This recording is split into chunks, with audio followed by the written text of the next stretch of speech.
क्या आप जानते हैं कि महाभारत के युद्ध में 40 लाख सैनिकों के लिए भोजन का प्रबंध कैसे होता था? महाभारत के युद्ध में 40 लाख सैनिक अर्थात 18 अक्षौहिणी सेना के लिए भोजन का प्रबंध भगवान कृष्ण के कहने पर उडुपी नरेश कराते थे। उडुपी नरेश ने युद्ध में किसी भी पक्ष का साथ न देने का निश्चय किया। इसके बजाय उन्होंने दोनों पक्षों के सैनिकों को भोजन कराने का महान कार्य अपने ऊपर ले लिया।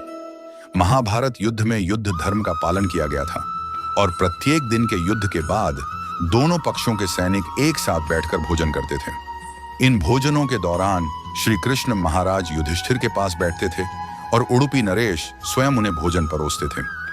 उल्लेखनीय बात यह है कि उडुपी नरेश प्रतिदिन जीवित बचे सैनिकों के लिए आवश्यक भोजन की मात्रा तैयार करते थे। कभी भी न तो अधिकता रखते थे और न ही कमी।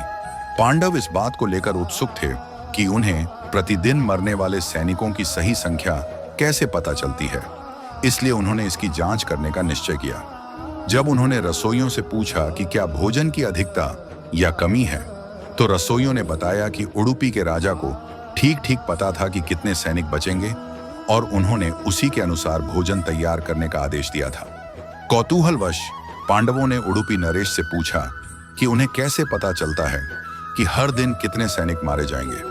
उडुपी नरेश ने बताया कि वे हर दिन श्री कृष्ण को खीर परोसते थे और ध्यान से देखते थे कि कृष्ण कितनी मूंगफली खाते हैं।